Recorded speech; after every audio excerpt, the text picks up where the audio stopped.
And now it's time to call upon a very respected personality out here on stage who has come all the way from South Africa to grace this occasion. I'm very thrilled to announce that we have Mr. Rechard Alwin Fidler of South Africa, who is here to speak on the topic Solar Progressions. So can we have you on stage, sir? Let's give him a very warm welcome, everyone. All right, thank you very much. Hi there, everyone. I'm very glad to have this opportunity to share with you some information about solar arc progressions, which is a technique, a very important predictive technique in Western astrology, and it's quite easy to apply. So I'm really hoping that you will give it a try, and you will find it works very, very well. It's not really a standalone technique. It complements other techniques. You know, so if you're using other methodologies of Western astrology, particularly predictive methods like transits and other forms of progressions, solar arc progressions can really amplify that. All right, but now,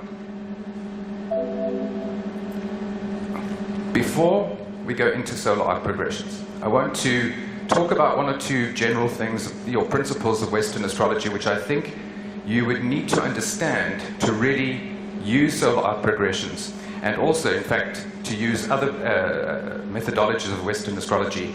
And I know that some of my friends and colleagues who will be speaking later on in this conference will be presenting techniques which you will also get the most out of if you bear some of these basic principles in mind. Now, what I would like to encourage you to do when you're approaching Western astrology is to focus on aspects. Okay? Now, aspects are used they're quite different in Western and Vedic astrology, and this is one of the reasons why it's important to mention this and to clarify those differences. And you know, once you've mastered aspects in the way they're used in Western astrology, it opens up many different techniques for you. For example, you use aspects a great deal in transits. You use them a great deal in progressions. You also use aspects a great deal in synastry, which is relationship compatibility. So it's the same simple principles, this simple principles of aspects enable you to do a lot of different work in Western astrology. Now, as you know, in Vedic astrology, aspects are used a little more simply. The most important basic principle of aspects in Jyotish is that every planet will be in aspect to any other planet in the same sign or opposite sign.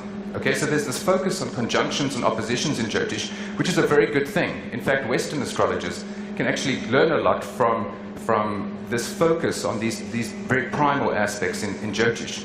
But what Indian astrologers can learn from Western astrology is the way they use aspects very precisely. In Western astrology, aspects are usually only considered effective if the angle is quite precise. Now, a very simple point. In Western astrology, all 30-degree multiple angles form aspects. Okay? And as you know, when we list the positions of the planets in the zodiac, we always express it in terms of 0 to 30 in whichever sign. So whenever you have two planets at the same numbered degree of any two signs, okay, you have an aspect. Even if you don't know yet immediately which aspect it is, you must know when you see that two planets are the same number degree, they are forming some sort of relationship. Okay? You can see in this table here, the aspects are listed pretty much in their descending order of potency. Okay, so all aspects are not created equal, shall we say, and even in Western astrology it is understood that conjunctions and oppositions are the most powerful, and that's why we will consider them effective even within a very wide range of error. The 45-degree multiple aspects are, I don't think, very well known in Jyotish or very widely used, but it's a very valuable thing to incorporate. Okay, it's not as easy to spot as 30-degree multiple aspects because you won't have that same situation where planets will be at the same number degree. But try to, when you feel comfortable with the basics of Western aspects, to get into the 45-degree multiples. But just before moving on, just to reiterate, in the way we're going to use aspects in this lecture, we're going to look primarily at how they're applied in birth charts and then how they're applied in cyclic techniques. In fact, if you look at a Western birth chart and you simply identify the top 5 aspects, what I mean by top 5 aspects, the most precise aspects in the chart, you have a very good summary of a person's character. Now, another thing, Uranus, Neptune, and Pluto. I'm sure you've all heard of these planets, but as you know, Jyotish does not normally use them. Okay? And it's very necessary to understand something about these planets to really be able to appreciate the various techniques that are used in Western astrology. So just very, very briefly, the planet Uranus is associated with everything that is new, everything that is innovative. The planet Uranus manifests very suddenly and very abruptly. Okay? Uranus is a planet that likes to manifest in a unique way. Okay, so when a person has a strong Uranus, they tend to be very pioneering, very independent. When Neptune is very strong, it makes a person very imaginative, very sensitive, a little bit like the moon, you could say, perhaps. Okay? But the planet we're going to be focusing on in the examples that I'm going to follow is Pluto. Now, you know, Pluto is a very small planet, but it's a very, very powerful planet. Its effects are very intense, and Pluto has this effect of really making whatever it touches more intense for us. For example, should Venus be connected to Pluto, our romantic life will be very intense. There could be things like jealousy and all of that sort of thing. Pluto has a very strong need for power and control. Now, the planets have generally the same meanings in Western and Vedic astrology, but Rahu and Ketu, the moon's nodes, are viewed somewhat differently in Western astrology. And even within Western astrology, there's more than one school of thought. The school of thought that I subscribe to believes that the nodes show our connections with people, our associations with people. Okay? So when you try to apply these techniques, try to bear in mind that Rahu and Ketu don't have quite the same meanings in Western astrology.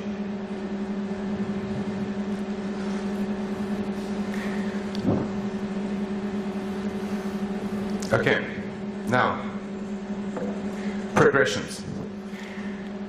I don't think I'm the only one of the speakers who will be talking about progressions, so I'm very glad about that, because progressions are a very, very important methodology in Western astrology.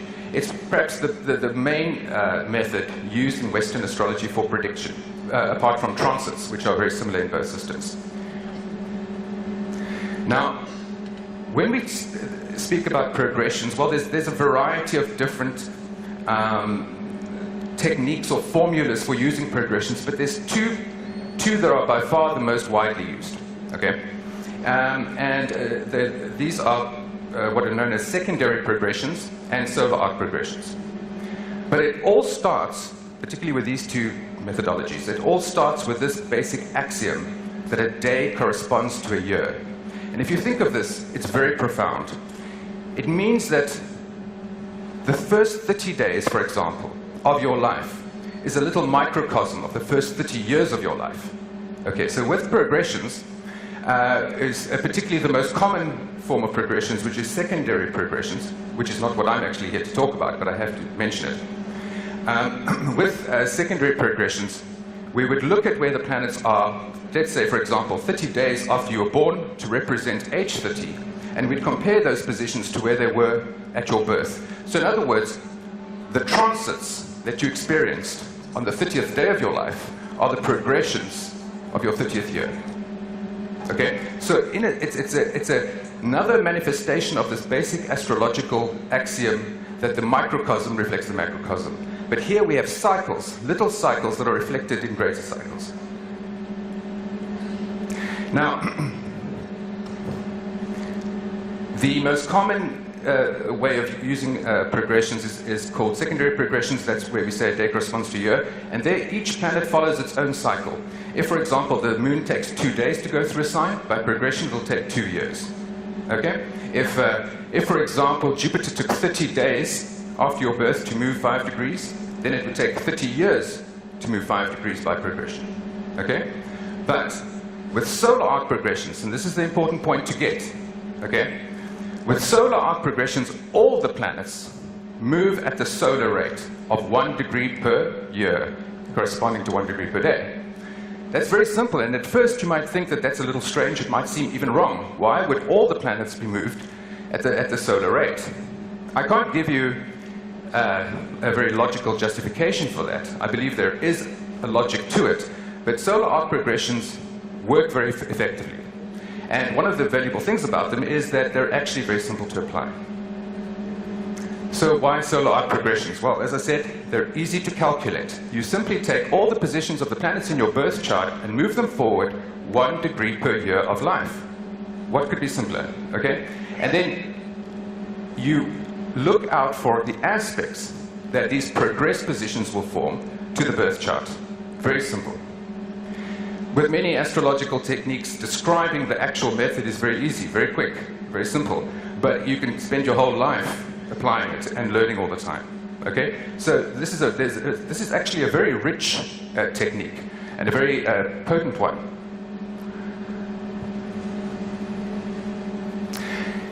It's also a fact that while there are many other predictive techniques that are very useful, solar arc progressions have a way of sometimes showing really dramatic life events that you weren't going to see anywhere else. And this is why it's a really good idea to use them. I was very skeptical about them for a long time because of this strange idea that all the planets are moved at the solar rate, which seemed a little illogical. And so I ignored them. But you must know that the fact that I now am lecturing about it means I'm thoroughly convinced. So don't be fooled by the apparent simplicity. If I could go back there for a moment. You see in this example at the top there, it shows that this person was born with Saturn 43 degrees behind Venus. So at age 43, at the rate of 1 degree per year, that person got divorced. So simple, but very clear, and it's not a small life event.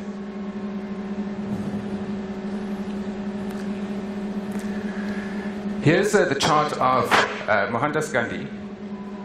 And before we go into the solar arc progressions relevant to some events in his life, we'll look at some of the basic aspects that are prominent, just to apply that principle I was referring to earlier. And in his chart, you can see he was born with Mars opposite Jupiter and Pluto. Okay. Now, people who've got Mars and Pluto in such a strong combination have a very powerful will. They're very strong. And it's not uncommon for them to be exposed to violence, actually. Okay? But with Jupiter there, it gives a person a very principled approach to life. I think there's even a yoga in Jyotish called, is it Guru Mangala Yoga? Which is supposed to make a person righteous and energetic.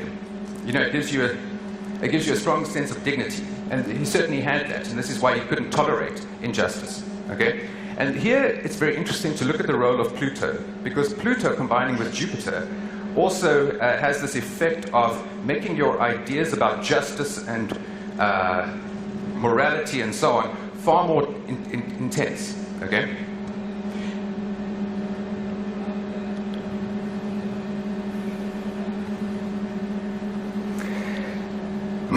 What you see here is a page from a book called The Combination of Stellar Influences by Reinhold Eberton. And this is an excellent book to get on Western astrology because it gives very accurate interpretations for all the different ways you might use aspects or the geometry between planets in Western astrology. So when we look at what it says here for Jupiter-Pluto combinations, which we saw Gandhi had very prominent in his chart, it says qualities of leadership, organizers handling large projects, professors and teachers of economy and law, but this is very interesting, leading or participating in uprisings, the attainment of leadership, conflict with authorities and the executors of governmental power, arrest. So you can see that this Jupiter-Pluto conjunction in Gandhi's chart was very important in terms of defining his life story. It gave him this very strong sense of justice and leadership, which enabled him to move the mountains that he did.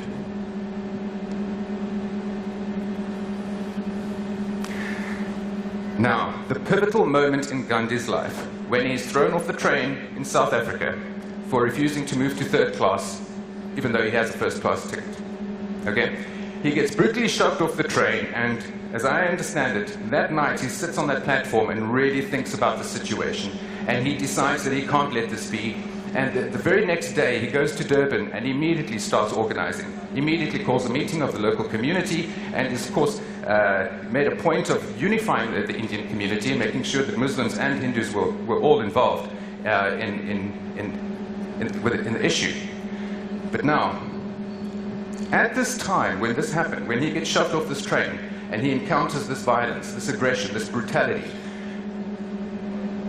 Mars has moved 24 degrees. He was 24 years old at the time, from when he was born, and has arrived at Saturn. So you can see that at the time when that happened, the solar arc progressed Mars was conjunct Saturn less than half a degree from exact. And that's the other thing about these solar arc progressions. They work when the angle comes to a very, very tight orb, usually within less than half a degree.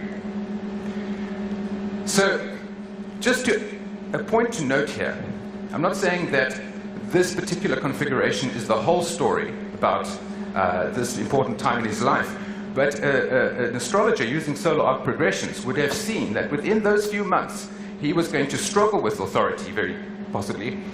Certainly was going to experience some intense frustration.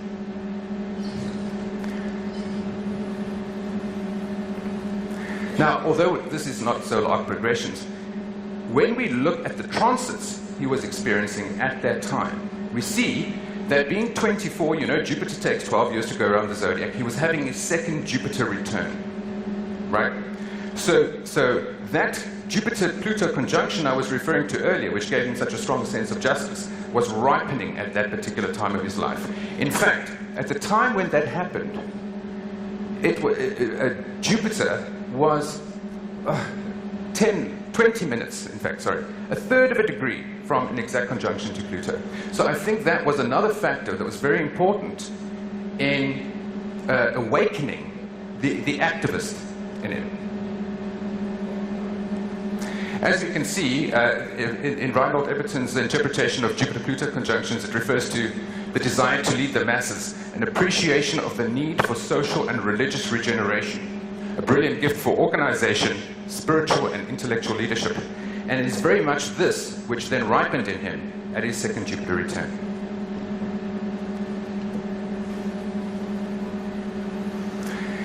Now, solar arc progressions can be very useful for rectifying charts, and they are often used for this purpose. Now, Gandhi's birth time is not known with certainty, and what you can see there, this information circled here, are some of the source notes from astro.com relating to his birth data. And while working with his chart, it seemed to me that it should be moved a little from the 7:45 a.m. chart I was using to 7:52, which would give him a midheaven of 6 degrees Leo in the tropical zodiac. And that would mean that at the time of his death, that Mars-Pluto opposition, which represents violence very often, would be on his midheaven. Okay? It's a theory. But it's an example of the kind of thing solar arc progressions can sometimes be used for and help you with. Thank you. Thank you. Thank you. In 1906, Gandhi took the Brahmacharya vow of celibacy. Okay?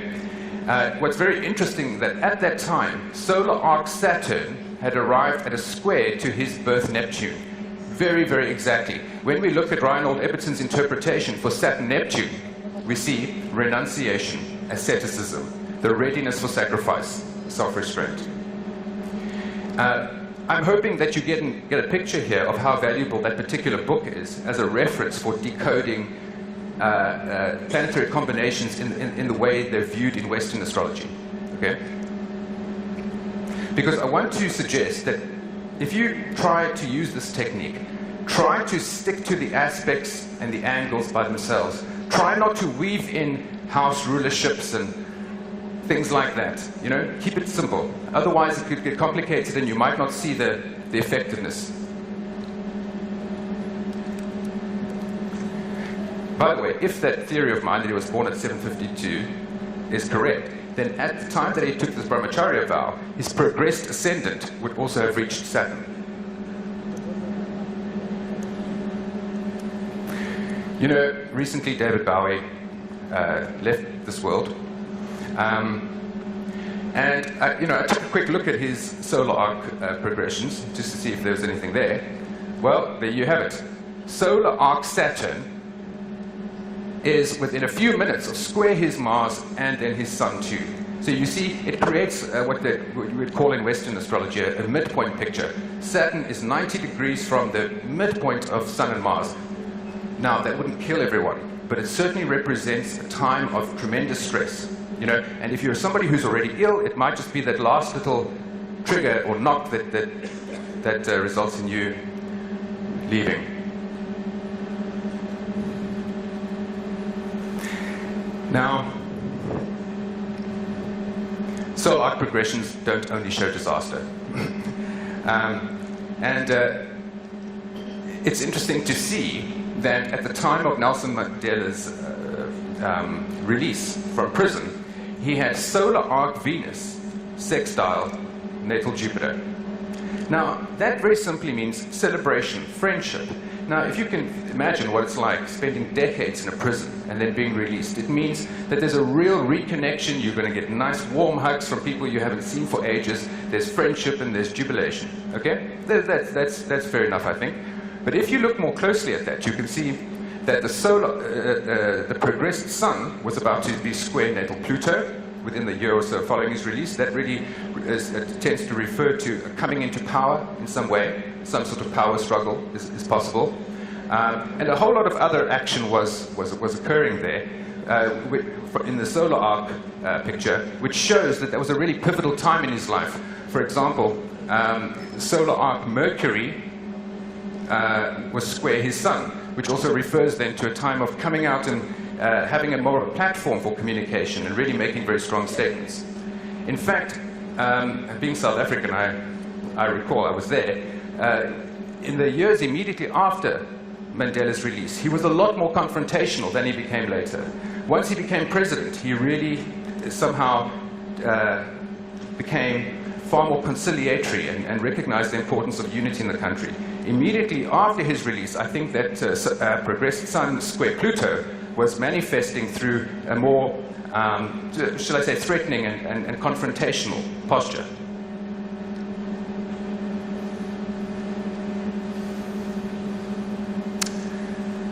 Well, short and sweet, there you have it. I hope you'll give solar arcs a try. They work very well. Thank you.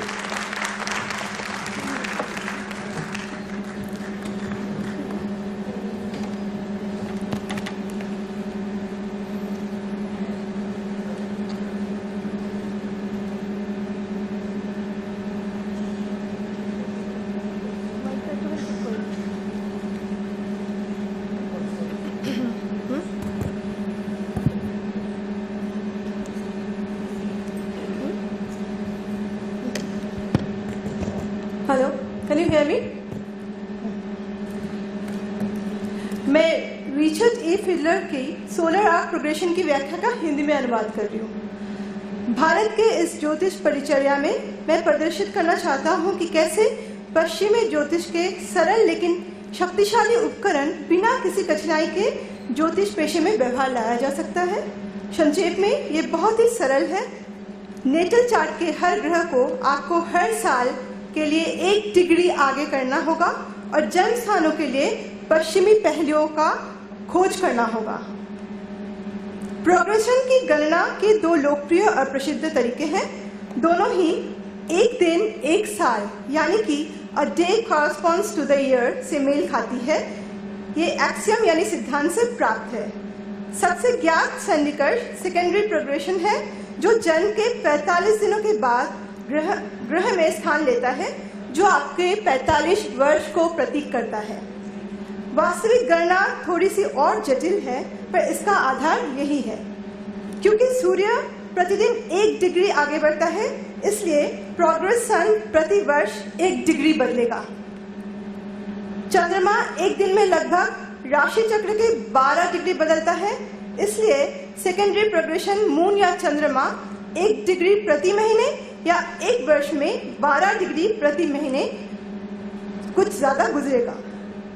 बुध, शुक्र और मंगल का गति सूर्य से तुलनीय, पर बाहरी ग्रह विशेष रूप से यूरेनस, नेपच्यून एवं प्लूटो शायद ही 45 दिनों में एक बार भी स्थानांतरित करती है। सोलर आर्क प्रोग्रेशन आम सेकेंडरी प्रोग्रेशन से अलग है। सोलर आर्क प्रोग्रेशन में सभी ग्रह सोलर प्रोग्रेस रेट से चलती है, जो कि 1 डिग्री में 1 दिन का होता है। यह आधार शायद अजीब लगे तथा गलत अवधारणा भी लगे। इसके लिए हम एक उदाहरण लेते हैं। हम भारत के राष्ट्रपिता मोहनदास करमचंद गांधी के जीवन का कुछ विशेष घटनाओं का उल्लेख करते हैं। 7 जून 1893 जब वो 24 साल के थे, उन्होंने एक दक्षिण अफ्रीका के सफर के दौरान उनको ट्रेन से बाहर निकाला गया था। वो फर्स्ट क्लास की टिकट लिए हुए थे और उन्हें वहाँ से बाहर निकाला गया था और 3rd क्लास में उठने के लिए जोर दिया गया था। ये भेद, वो गोरे थे इसलिए उनके साथ हुआ था। ये गांधी का जीवन का निर्णायक घड़ी था। अगर हम इस घटना का अनुमानित गणना करते हैं, महात्मा गांधी उस समय 24 साल के थे और सोलर आर्क प्लेसमेंट को देखने से पता चलता है कि प्रति वर्ष 1 डिग्री या उनके जन्म के उपरांत 24 डिग्री के दर से सभी ग्रहों की स्थिति को आगे ले जाते हैं, तो पाते हैं कि नेटल चार्ट में उस समय मंगल और शनि का संयोजन था। अगर आप यथायाथ गणना करते हैं तो देखते हैं कि 59 मिनट प्रति वर्ष, तो पाएंगे कि ऑर्ग ऑफ एरर या भ्रांति केवल 27 मिनट है, जो कि हाफ यानी आधा से लगभग थोड़ा सा कम है। मंगल और शनि के संयोजन से हिंसा, संघर्ष एवं संग्राम को इंगित करता है। इस समय की एक और महत्वपूर्ण ज्योतिषीय तथ्य ध्यान देने योग्य है, यद्यपि ये परिवर्तन से संबंधित है, प्रगति या प्रोग्रेशन से नहीं। इसका मतलब 24 साल की उम्र में हम द्वितीय बार बृहस्पति का तजुर्बा करते हैं। 12 साल में बृहस्पति एक बार परिक्रमा करती है और 24 साल में द्वितीय बार बृहस्पति का प्रवेश होता है। इसलिए हम स्वाभाविक रूप से मान सकते हैं कि ये वक्त दृढ़ विश्वास, मूल्यबोध, लक्ष्य एवं आकांक्षाओं को अच्छी तरह से मनी या क्रिस्टलाइज करता है। महात्मा गांधी के चार्ट में उस समय बृहस्पति मंगल के विपरीत एवं प्लूटो का संयोग था एवं 24 साल में बृहस्पति के द्वितीय बार वापसी था। इस संयोग के प्रतिफल से उनके अंदर दिलेर विजेता या समाज के प्रति न्याय के लिए जागरूकता का विकास हुआ। मंगल, बृहस्पति एवं प्लूटो के समुच्चय से इसका होना प्रासंगिक था। जिस समय महात्मा गांधी कुछ अमानवीय कानून एवं सामाजिक संस्थान के साथ जुड़े अपमानजनक मुठभेड़ का सामना कर रहे थे, उस वक्त उनका बृहस्पति उनके नेटल चार्ट में समुच्चय प्लूटो से महज 20 मिनट यानी कि 1/3 1/3 था। रेनफोर्ड इबर्टिन्स की व्याख्या में हम जुपिटर और प्लूटो की प्रमुख भूमिका उनकी जन्मपत्री या नेटल चार्ट में साफ देखते हैं। प्लूटो के साथ बृहस्पति का संयोजन का अर्थ रेनोल्ड इबर्टिन्स ने अपनी किताब The Combination of Stellar Influences में स्पष्ट की है। तारकीय प्रभाव का संयोजन के असर के लक्षण निम्नलिखित है: जनता का नेतृत्व करने की इच्छा, सामाजिक या धार्मिक उत्थान की जरूरत के लिए मान्यता, शानदार सांगठनिक क्षमता, अर्थनीति और कानून के अध्यापक एवं शिक्षकों का विद्रोह में भाग लेना या नेतृत्व करना, अधिकारियों और सरकार के निर्वाहक के साथ संघर्ष या गिरफ्तारी। 1906 में महात्मा गांधी ने ब्रह्मचर्य का व्रत लिया था। इस समय सोलर आर्क प्रोग्रेस पर शनि ने उनके नेटल चार्ट में नेपच्यून ग्रह की ओर बढ़ा था। शनि एवं नेपच्यून शक्तिशाली संयोजन से उनके अंदर वैराग्य एवं त्याग की भावना आया। आगे अगर हम अफ्रीका के राष्ट्रपति नेल्सन मंडेला की ग्रह स्थिति को ध्यान में रखते हैं, यद्यपि हम उनका सटीक जन्म समय ज्ञात नहीं है, फिर भी यह स्पष्ट है कि उनका सोलर वेनस सेक्टाइल एवं बृहस्पति उनके जेल से रिहा होने का कारण था। ये दोस्ती, खुशी, शुभचिंतकों से मेल मिलाप का प्रतीक है। सोलर आग नाट्य के परिवर्तन और चुनौती का खुलासा कर सकता है, साथ ही में ये काव्यात्मक ढंग से खूबसूरत एवं रमणीय मौसम को सामने ला सकता है। बस जरूरत है एक प्रयास की, करके देखें। Thank you.